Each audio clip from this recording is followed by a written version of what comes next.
everyone, and welcome to another installment of TEDXcellence, the show in which we find out that women are a growth opportunity. And I come to you live from my Corona bunker on the moon with Dogcat Fox, a Pepperjack, and all of you. Hello, everyone. Welcome to Wednesday. Women Wednesday, I guess. Yeah, that's what we have in store today. Women make leadership flourish. It's sometimes a challenge to come up with a clever or cute wordplay type thing for the thumbnails of these shows. And this one was particularly difficult. I wasn't quite sure what to do. And then I looked up, what are synonyms for flourish? I was like, oh. So I don't know what our speaker is going to be talking about, per se. Although I do know our speaker will be talking in a relatively thick accent. Now, I was on the edge of not doing this particular one because I wasn't sure if he would be understandable throughout this, because he has a very thick accent. But I haven't listened to the talk, but just, a sentence here or a phrase there kind of thing, just as I was doing the audio check. So I think we'll be okay. You might have to focus a little bit, which I know will be difficult. I think we'll be okay. It also helps that this isn't a very long TEDx. It's only just under 8 minutes. So anyway, with all that as preamble, who is joining me on this international examination of gender in business, I guess? That would be Wade Whalson. Hello. Hello from the past, because as far as I know, you're watching in the future. Dr. Keeve, hello. That one served of Satania, hello. Tall person, hello. John Miller, hello. Richo8181, hello. Zeke Weiss, hello. Check your logic, hello. His kitten, hello. And then Mr. Tickle Trunk, hello. Advocatus Diaboli, hello. Tall person, thank you so much. Happy National Fifthinimus Day. Fifthinimus. I don't know what that means. It's something. Black Belt for Christ, hello. Brittany Holland, hello. Nobody Not Me, hello. And then chat jumped, because of course it did. If I missed somebody, I apologize. Poker Pierce, hello. Dina B, hello. Eric Grunstatter, hello. Roger Reynolds, hello. Deco, hello. Non-Vitae Rex, hello. Saint Michael, hello. Who's next? Mike Savage. Blarg. Sultan Al-Fahim, hello. Jose Chacon, hello. Somnamnul Nation, hello. Lexi Mads, hello. Just Another Smith, hello. Robert Pincus, hello. The Cigar Smoking Gargoyle, hello. Purple Pill Perspective, hello. I'm sure I'm missing some people. Chat jumped again. I apologize, guys. Asian Hippie, hello. Jonathan Peterson, hello. And Zalbla, hello. Green Death, hello. Okay, guys, I apologize. I know I'm probably missing a few people, but there's only so many hours in the day, and there's so many of you. Debatefly, hello. Blitz Zero, hello. Okay. I think I've alleviated my sense of guilt for the moment. I'm not much of a Catholic, but I try. Okay, so as usual, guys, get your bingo cards ready. The bingo card today is bingo card B. B as in boy. You can find a link to the bingo cards in the description if you don't have yours ready. You'll have a minute or two here to get it prepped. Not sure if we'll get a bingo today. It's a relatively short TEDx, and it's very specific, but you never know. We'll find out momentarily. And as usual, I will start off with a few seconds for sound test. You guys tell me if you can hear it, and then we will proceed. How different are the shopping list of your father and your mother? Wait. How different are the shopping lists of my father and my mother? I have a feeling I'm going to have to be interpreting this guy's words throughout most of this.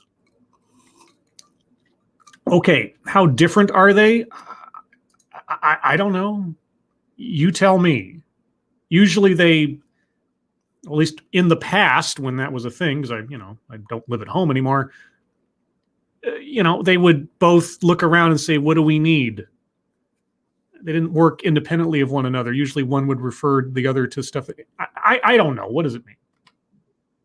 How your shopping list is different from your partner's list?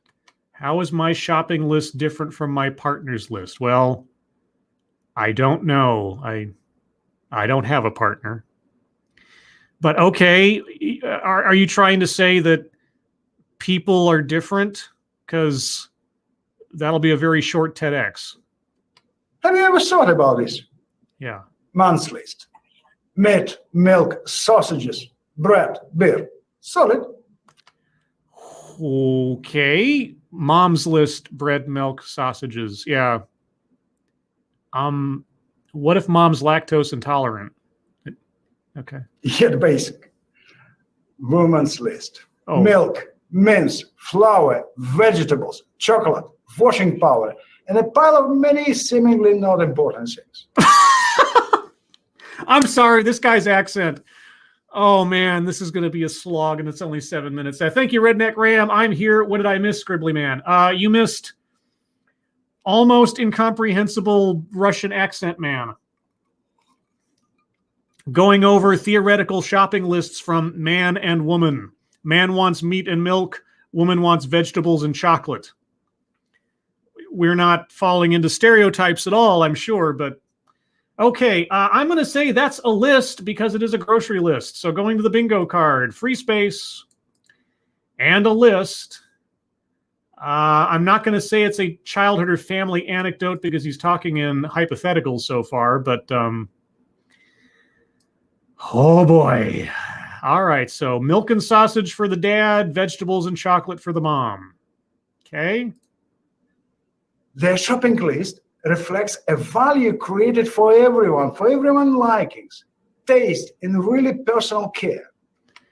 Yes, everyone is different. Everyone likes different things. A shopping list can denote preferences and yeah, okay, sure. Think. I am thinking quite a bit here. I'm having to focus very specifically because of your accent. A man is always about building a house. What? A Montezuma's about building a house? Thank you. This is Kyle. Hello, chat people and scribbles. Hello, Kyle. Okay, maybe a mother's something. Let's try that again. Think. Yes. A man is always about building a house. A mother's always about building a house. Oh, okay, a mother's always about housekeeping or homemaker. Is that the translation? A woman is about making it a home. Yes. A house should be flourished by a woman to become a home where everyone feels loved and cared for. Okay, so the woman's place is at home. How very progressive of you. Tell me more. We all want to be back home not because of the walls, but because of its warmth and comfort. The rules. I don't want to be back home because of the rules. I always follow the rules. Okay, so yes, the warmth and the comfort, or the warmth and the comfort. Yes, okay. Created by a mother of a house to whom we refer throughout our lives. Okay, so the mother, the woman, their places at home, being a homemaker, making a home welcoming and comforting. Okay, I think so. The same in leadership. The same in leadership. If the mother, okay, well, I mean, leadership is, it's a very broad notion. Whenever I see that, I'm obviously thinking about like business specifically, but okay. What allows women to make leadership flourish? What allows women to make leadership flourish? I have no idea. That's why I'm here asking the question, because it seems like an odd way of putting things. But then English isn't your first language, so that might be part of the problem. I looked at women leaders from a vision creation viewpoint. Okay. Vision doesn't have gender. Vision doesn't have gender. I will agree with that. Yet a woman's vision differs from a man's vision. A woman's vision differs from a man's vision? How so? Men are about solving great problems and greatest needs. Okay. I mean, yeah, men, I guess, instinctually are more problem solvers. reflexively. I think we know this from studying babies and how they're more technically minded if you're a boy and more sort of emotionally minded if you're a girl. Okay, yeah. Women are about making this world beautiful and harmonized. Can women not solve problems and men cannot try to make the world beautiful and harmonized? These things do not overlap? What's a man's list of business priorities? Platform, capitalization, growth. Yes, if you want to run a business, those are things to keep in mind. Sure. Not just if you're a man, though. What's a woman's business priorities? I don't know. Heartful value, care for the future. Everyone feeling being a family member. Is that really what a woman business leader is concerned about with her business? The actual mechanics of the business are irrelevant to a woman versus a man? Okay. Flourishing at every stage and every moment. Well, but you didn't, no, not every stage, because if they're not caring about capitalization or their product or their business plan, then they're not. I'm confused. You're confusing me, sir. You're really confusing me. Women have 6 traits, brilliant traits, that are very critical for vision creation and execution that allows them to create something incredible and so valuable for others. Okay, 6 traits women possess. What traits do women possess that are so valuable? I'm going to the bingo card real quick, just to make sure, just to double check myself. Okay, anecdote that probably never happened. He hasn't given us an anecdote. Self-vilification or wretchedness, he hasn't talked about himself. Systemic institutional, not yet. Weightless example, we'll wait and see. Word salad, that's going to be a tough one. I don't want to lean on English as a second language for this guy. It's got to be, I don't know, it'll have to be something significant in that case. Leaves out vital context. We'll see. Collectivize his own demographic. Not yet, if at all. White supremacy. He hasn't talked about race. Privilege, no. Equity, no. Plays the victim, no. Attempt to coin new buzzword, buzz phrase, not yet. Wage gap, not yet. Patriarchy, maybe we'll get there. Feminism, maybe. Mind reading assumes motives. Yes, I'm circling that one because men do this, women do that. Mom does this, dad does that. Yeah. Diversity and inclusion, not yet. Marginalize marginalization, no. Make something about race, sex, etc. for no reason. We might get there. Childhood or family anecdote, not yet. Contradicts own point or argument. He has to get to his point or argument first. Benevolent condescension. I think that might be a given, but we'll wait and see if there's a more firm example. And microaggressions, unconscious bias, not yet. So far I have circled a list, free space, and mind reading assumes motives. Moving on. Think the key to creation of a strong and compelling vision is a diminished ego. To create a compelling vision requires a diminished ego. Let me think about that for a second. No. A diminished ego is not necessary to create a compelling vision. In fact, oftentimes the people that are most compelling are those who believe in themselves more than is probably reasonable. That's where con men come from, or visionaries like, I don't know, Bill Gates or Steve Jobs or even Elon Musk come from. A diminished ego does not necessarily create a compelling vision.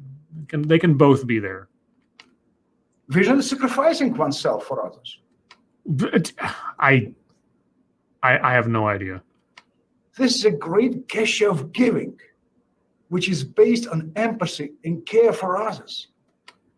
Someone can have empathy and care for others and have a full of themselves ego. These things are not mutually exclusive, but sure, okay. In this sense, the ego kills vision instantly. No, it doesn't.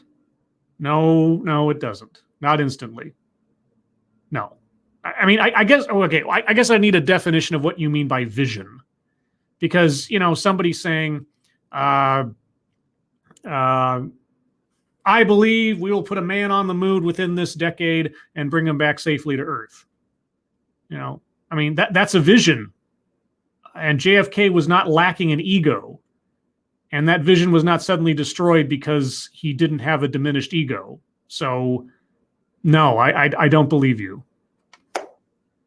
Think for a moment. I am thinking a lot right now. You hardly hear about women's ego. And we mainly attribute ego to men. You never hear about women's ego.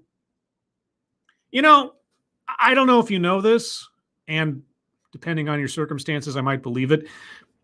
There is an entire, I don't know what you want to call it, a beauty care industry that's been going on for some time now, between makeup and hair care and weight loss and nail spas and things.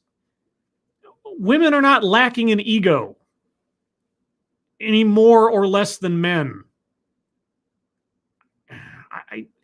I'm not sure if our speaker has met human beings before.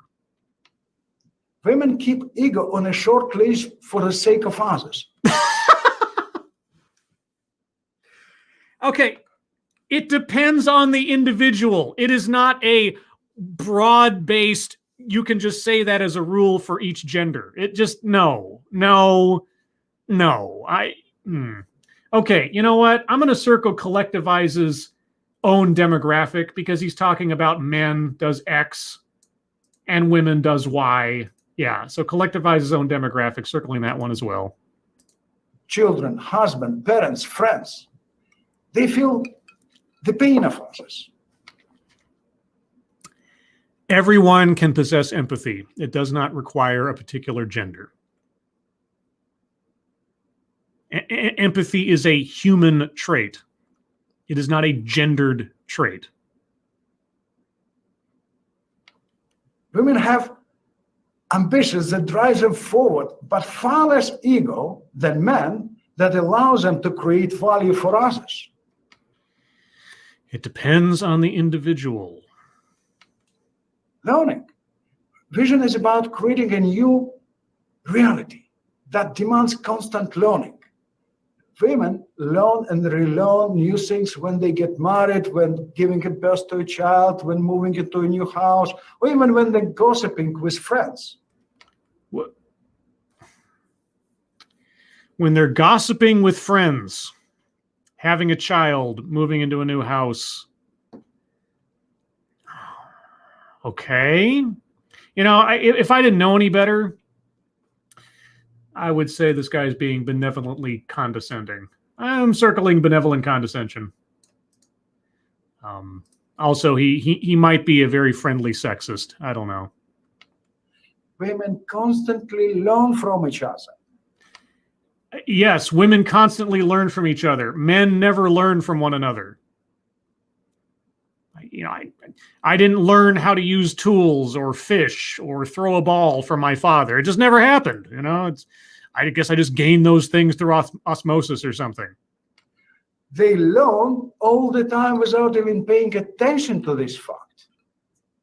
I looked at the statistics of one of the most advanced visionary leadership courses and found that 47% of participants are women. 47%? Less than half? Statistics with an average margin of error usually around 3%. So are you saying that there's functional parity? And I mean parity, not parody, in the visionary leadership courses or whatever? Wow. Okay.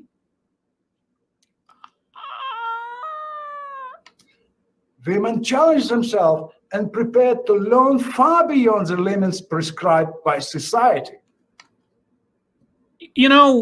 I suppose if I was a sexist, I would have been shocked by that statistic. 47% of women, that's impossible. But you know what? I didn't have that reaction because I didn't. But our speaker finds it remarkable. And I guess he assumes we also will find it remarkable. I'm going to circle weightless example because that did not land if he's trying to make a point. Moving on. Courage. Life is not a place we live, but a path we take, and taking a new path is about having courage. Taking a new path is about having courage. Yeah. What does that have to do with gender? Women are very good at stepping into an unknown and thinking differently. It depends on the individual. They have the courage to stay their grounds, and they have the courage to imagine new reality. Okay, and at the risk of sounding like I'm being derogatory, but I'm not, then do tell why, on average, are women less likely to approach their superiors for a raise? I hear that all the time. Women are less likely to pursue a raise from their bosses than men are. Did you look at that statistic? Okay. Women are great at setting out to create something with very little to no resources, which is an act of great courage and faith itself. So men can't make something out of few resources. I mean, the only way any of this makes sense is if the rules apply strictly differentiated by gender. The only way anything he is saying makes any sense is if you can look at a woman and say they can do X and men cannot do X, or men do Y and women never do Y. That's the only way this makes sense. Except that's not how the world works. That's not how people work. It might be how a sexist works, but... The will to win stands on courage. The will to win starts on courage. I suppose. Women have enough courage to be successful and make others successful. Not as a natural function of just being a woman. It comes down to individual ability or individual outlook. So men don't? I mean, are you trying? I mean, if you're trying to, okay, the only way that this talk makes any sense, and the only way that might redeem our speaker, at least slightly, is if he believes the entirety of his audience are misogynists.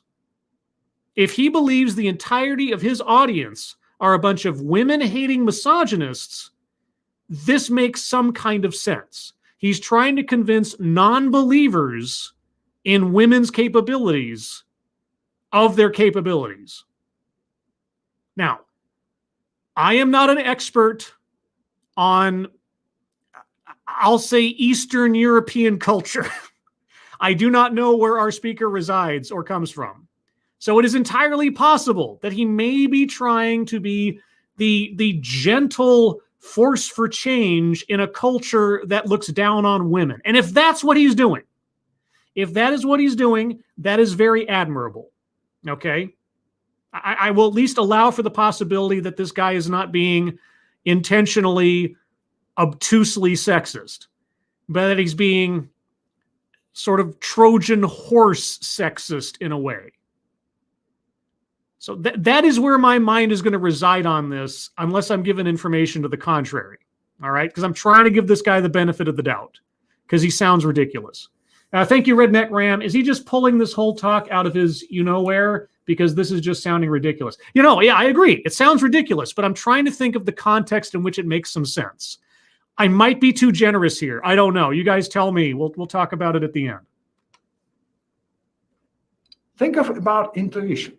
Vision is a creation of the future that talks to us now. Mm-hmm. It sends vibes to the minds and souls of those who are tuned to the right frequency and prepared to translate their signals to others. Okay, even translated, that's word salad.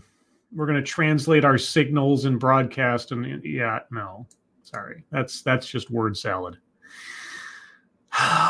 Okay. Intuition is rooted into our perception of the world and attaches our souls and unconscious minds to the universe. And if I needed more evidence of word salad, there you go. This is where women leaders, visionaries, are particularly strong. Why? Women see aesthetics. One of the best lessons I learned from my mother is to believe in people's strengths and forgive people's weaknesses. Okay, women see aesthetics, believe in people's strengths, forgive their weaknesses. You talked about your mother, childhood or family anecdote. Circling that one. Okay, as far as your mother's philosophy is concerned, I believe in it in spirit. I agree. Okay. I can see this consistency. Oh, I could see this consistency of this trait in women leaders across the globe. This trait, so valuing someone's strengths and forgiving their weaknesses. I guess it depends on context. Also, that kind of philosophy is not gender specific. You said at the start of this, vision doesn't have gender. Okay, so why are you leveraging so much of this specifically differentiated by gender? Does that contradict own point or argument? I think it does. I'm being a little generous here, but no, I don't think so. No, it really does. Contradicts own point or argument. Yeah, he said at the beginning, vision doesn't have gender, but he's saying that vision is most particularly strong in women. Like, then why bring up gender? Women are exceptional in supporting the strengths of others and simply saying openly that they admire something in others, rather than men who are often concerned about exercising or, in fact, defending their own power positions. So men never compliment anyone on their strengths. Women never point out someone's weaknesses. I don't know, to our speaker, if you've ever seen, I don't know, girls in high school before. I don't know if you've ever seen women in private before talking about other women or other men. Women have a knack for pointing out other people's weaknesses, for criticizing others, just as men do. These things are not gender specific, but I'm trying to give them the benefit of the doubt, Women are naturally good at lifting others and revealing the beauty in others. They're naturally, it's an individual case-by-case basis. Everybody's different. Your gender does not bestow upon you a specific way of thinking or interacting with the world or other people. Oh boy. They're great at empowering others. Yeah. By the way, seeing a beauty in people means seeing a beauty in the world. And women are very good at this. Men are men are less talented in seeing the beauty of the world. So toss aside every artist who's ever been a man as compared to every artist who's ever been a woman. Okay. What is very important, yes, that they are always present. Yes. What? I learned a very important thing through my life. Never deal with exceptionally busy people or people who are pretending to be very busy. Never deal with exceptionally busy people or who are pretending to be busy. Oh, okay. They don't have time to listen to you. It depends on the person. What do you... Okay. Listen to you. They don't have time for you or time to take care of your needs. Who are they? What needs are you talking about? Are you going to say that women are never busy? They're simply not present. Their hearts and minds are closed for others. Women are present.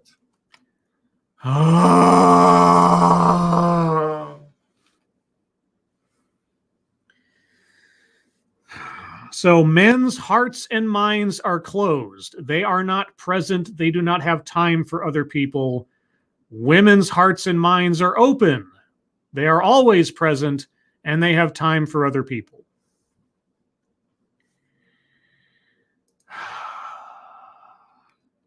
I'm going to circle, make something about race, sex, etc. for no reason, because just on the preponderance of how many times now that he said nonsensical things about gender division in thought and behavior, it's effectively making it about sex for no reason, because it doesn't work. Always present. Women are always present. There are no absentee mothers. There are no busy women. There are no, I don't know, women with their noses in the air who don't have time for people they don't consider worthy. These things don't happen. Okay. Even if they're very busy, they will find time for you with an open heart and minds. Really? Because they're a woman. So if I come across a woman who doesn't make time for me, even though she's busy, I can call her a traitor to her gender or something? In fact, no business can thrive without qualities that women leaders can offer.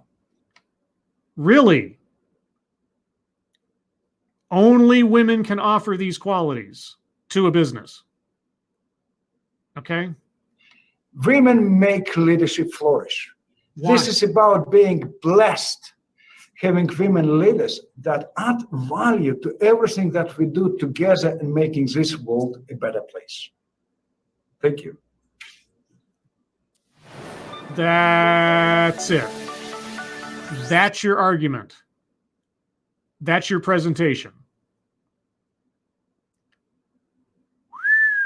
Thank you, John Miller. Is this women as a monolith or as a collective? 6 of one thing, half a dozen of the other? Maybe. Okay. I am not a mind reader, unlike our speaker, seemingly. And like I said, the only way that this makes any sense, the only way that this isn't just a benevolently sexist tirade, is if his audience, his perceived or imagined audience, are already women-hating misogynists. And maybe I'm being too generous in imagining that might be the case, but those are the two possibilities. Either our speaker is just so dug in to his sexism that he can't find his way out and thinks he's being a good guy about it, or he's trying to be a gentle push for people who might not believe in women. But okay, brief TEDx, a little thick on the accent, but I think we made it through okay with the basic concepts. Let's go to the bingo card one more time. Anecdote that probably never happened. He never brought up an anecdote. Self-vilification or wretchedness. He never talked about himself, really. Systemic or institutional? No. I mean, he talked about in business, but it was very light. Leaves out vital context. I mean, he gave that statistic, but didn't tell us what it was about. Yeah, okay, I'll circle that one. It's not going to change a whole heck of a lot, but he did leave out vital context. And plus, all the other vagaries he gave us about the performances of genders. White supremacy, no. Privilege, no. Equity, no. Plays victim, no. Attempt to coin new buzzword, buzz phrase, no. Wage gap, surprisingly, no. Patriarchy, oh, man, I could see somebody making an argument for patriarchy and or feminism here, because he's technically pushing for second wave feminism. I mean, if this was a speech being given to certain parts of the world, he'd be pushing for feminism here. Not the bad kind, not the crazy kind, but the actual necessary, useful kind. So in that sense, I'm going to circle feminism. I think on balance, that was what he was pushing for. And I could imagine that being the case. Diversity and inclusion. He didn't say it. I could maybe imagine an argument for it. Marginalization, no. Microaggressions, unconscious bias, no. So let me pull up the bingo card as it currently sits for you guys to look at. This is what I have so far. Make sure that that's centered on the screen there. Yes. Okay. So that's what I have. I'll take arguments for any squares not yet circled. Toxic Nightshade, thank you so much. Merry Christmas. Merry Christmas to you. Thank you so much. And a Merry Christmas to everybody on the off chance that we do not speak or interact again before the holiday, because tomorrow is Christmas Eve. But yes, if you have arguments for squares to be circled, put them in the chat now. It helps if you tag me with my name, just so I can see that it's a comment for that. But I will go for it here. Let's see. Lexi Mads, yeah, he's old enough to be raised in Soviet Russia. He was basically born in a gulag without being sent there. Murmansk is up by the Arctic Circle, and he was born in the USSR. Yeah, like I say, it might be a cultural thing. Again, if his audience is some dyed-in-the-wool misogynistic culture, I could see where this makes sense. Why are people saying bingo? Oh, I didn't even notice. I didn't even notice. I was so caught up in circling this. Oh my God. Bingo. What? Of course. I didn't even notice. Oh my God, you guys. I was so caught up in just circling everything. I was like, there you go. We got a bingo. Boy, my attention span, I tell you what. All right, well, ambush bingo. There we go. Can we get another one? You tell me. Make arguments, guys. I'll take them now. Snow Pilot. He didn't say unconscious bias, but his entire thing was an argument challenging unconscious biases.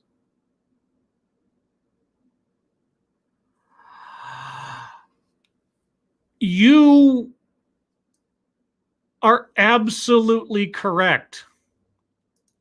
That is an excellent argument. Ooh, that's a bingo. Right? Yeah!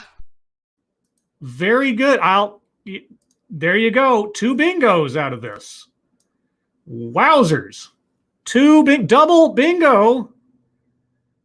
I don't know if we can get another one. I don't think there's another one to be had here without a whole lot of stretching. So if anybody has any other arguments, I'll take them now. But otherwise, I think we might be close to done on this one. A relatively short one today, but we'll see. Lexi Mads, I just looked it up. It's higher than Finland. Holy shit, he's basically Eskimo. Okay. Zalbla, patriarchy because this is men suck the TEDx. Oh, this is men suck the TEDx. I guess. I mean, it doesn't change anything for bingo, so I suppose that's a reasonable extension from everything else. And if nothing else, if he actually believes what he is saying, if he believes the world works that way, then he is representing the worst of the theory of the patriarchy. So, okay, I'll give you that one. I'll give you that one. Let's see. Snow Pilot takes a bow. Yes, Snow Pilot, you made the call. That was a good one. Good call. Advocates Diablo, he advocates for a matriarchy. I don't know that he was advocating for maternal supremacy so much as he, like I said, it sounds like he's bringing some amazing news to people. Did you know that women are capable of doing good things too? So maybe he's talking culturally. It's hard to tell. P-Dog Night. Damn, just got here. I'll have to watch the replay. It was a brief one and a powerful one, and we got a double bingo out of it. Even a bingo that I didn't see coming until it was pointed out to me. Advocatus Diaboli, no, his books seem to be a push towards it. Oh, okay. All right. John Miller, that guy was rambly, if not weasel wording his way through life. There's a lot of room I have to give here based on the fact that English was not his first language. So obviously we hit word salad at a certain point because even with translating it, it didn't make a whole lot of sense. But I was willing to give a whole lot of ground for the sake of the fact that he was not speaking his original language. Dr. Keeve, I didn't see you ask his name. Oh, you're talking to Lexi. Okay.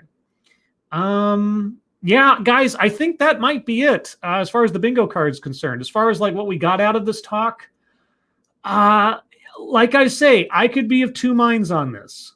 Either this guy is a total and complete benevolent sexist, or in some way he is attempting to convince people who are themselves dyed-in-the-wool sexists and try to ease them into the notion that women have capabilities as well. I'm willing to give him the benefit of the doubt, but regardless, it is still a TEDx, and we still got 2 bingos out of it. But short as it was interesting, and it kept my attention, if only to try to translate what he was saying. But everyone, I know this has been a relatively brief one compared to TEDx's in the past, but you know, the next one I'm sure will be much longer because you rarely come across TEDx's that are less than 10 minutes. Thank you everyone for joining me for this one. Obviously, we would not have gotten to where we are in the bingo card without your participation and your argumentation. Thank you so much for showing up in the first place. Everyone who donated, thank you so much for your generosity, especially at this time of year, especially under the circumstances we find ourselves. I really do appreciate it, and I will do my best to pay it forward as we go. If you would like to hear more from me, or the Ranting Monkey, or Satsu 2 Cents, you can find all 3 of us tonight on the Ranting Monkeys channel at 6 p.m. Pacific, 9 p.m. Eastern for The Lords of the Night, where we will talk about the news of the day, news stories that you submit, what we've been up to on the internet, and then your questions and comments. Everyone, again, thank you for joining me. I hope you are all safe and well. If you're not well, please get well soon. Happy holidays, and I'll see you on the next one. Take care. Bye-bye. Oh, I have to hit the other button. This is the button I meant to put. Pepperjack, you my only friend.